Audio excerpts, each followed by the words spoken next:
What you're looking at right here is probably one of the world's cheapest running and driving Mark V R32s with a DSG gearbox. This thing is a super tidy and clean example of a Mark V R32, which is a testament to the previous owner who clearly looked after it really well. Unfortunately though, although this is the reason I picked it up cheap, it has had a bit of a hit in the front left corner.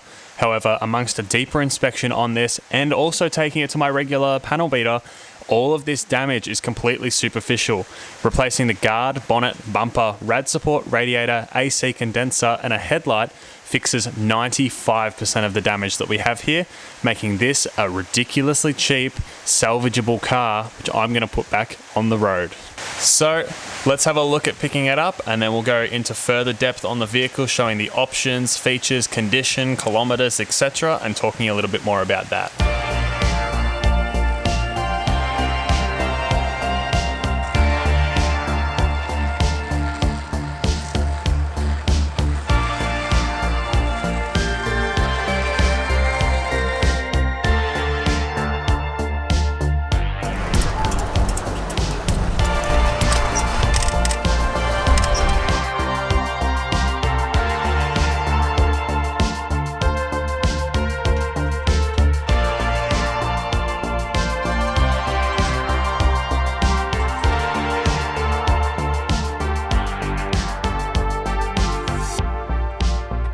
Let's ratchet strap the bonnet down, good to go.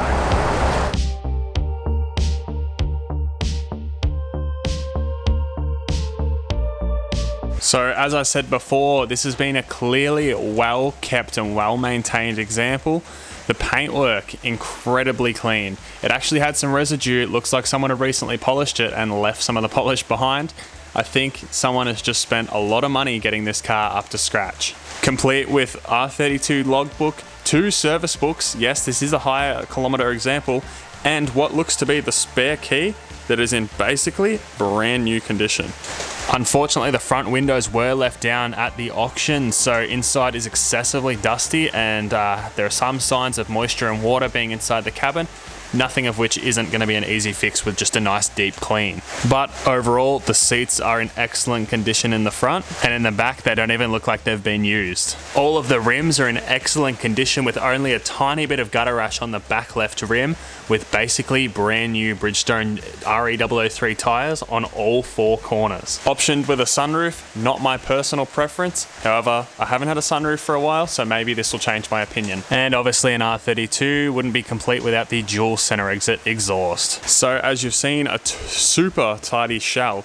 What are the kilometers? Let's go have a look. The super dusty dash reads a whopping 293,639 kilometers. And we're fitted with an aftermarket Pioneer stereo system, which I've tested, hooked up to my phone and got Apple CarPlay working, which sounds unreal. A lot of the RCD 330s that people put into their cars, there's a low coolant warning, tend to reduce the sound quality. I've got one in my Jetta, I had one in my Passat. They just don't make the speakers sound as good as the factory unit does. However, the speakers in this thing sound unreal with this head unit. Although, upon my testing before, looks as though we might be missing the steering wheel control module side of the head unit. The steering wheel buttons don't work with it. However, that is also something I'll fix. Although probably super dark, the headliner even looks in good condition. I'd say this might have even been replaced.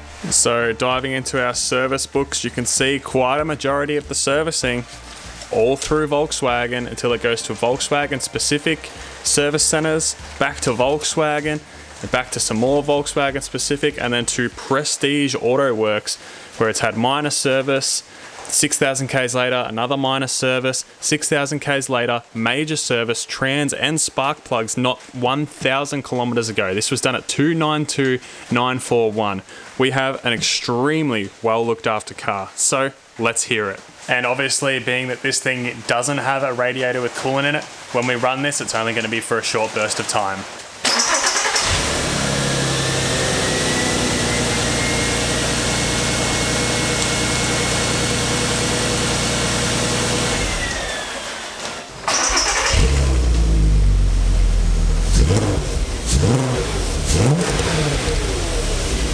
I think the first step here, because of how clean it is, before we even dive into the front end, I think we need to pull the interior out, and give it a deep clean. Make it back to what it used to be when it was a super nice and neat vehicle that had clearly been looked after. So let's do the same thing ourselves. And also to go on with this car and a testament to how well it's been kept, when I picked it up, the battery was flat, so I did just chuck a random battery I had in it to get it going. It had a genuine Volkswagen battery, stamped 2017, so a 6-year-old genuine Volkswagen battery that's been installed in this car.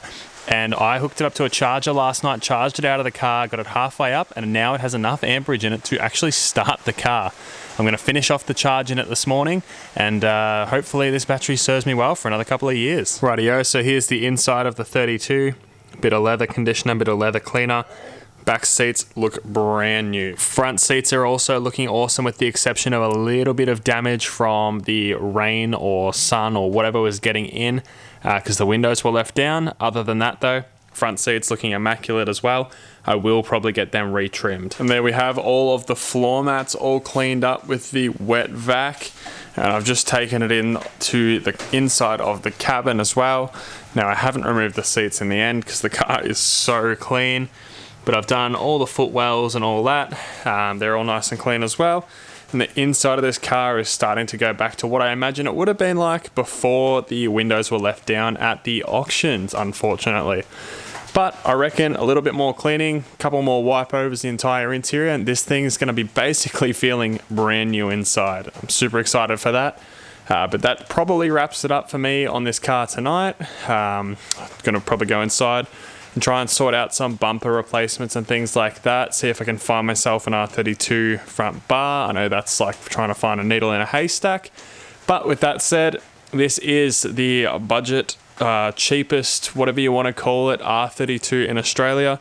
Going in for a rebuild. If you guys have enjoyed this video, make sure you chuck a like on it. Subscribe to the channel if you haven't already, because there's going to be plenty of content on this car coming up as I rebuild it, get it back on the road and registered.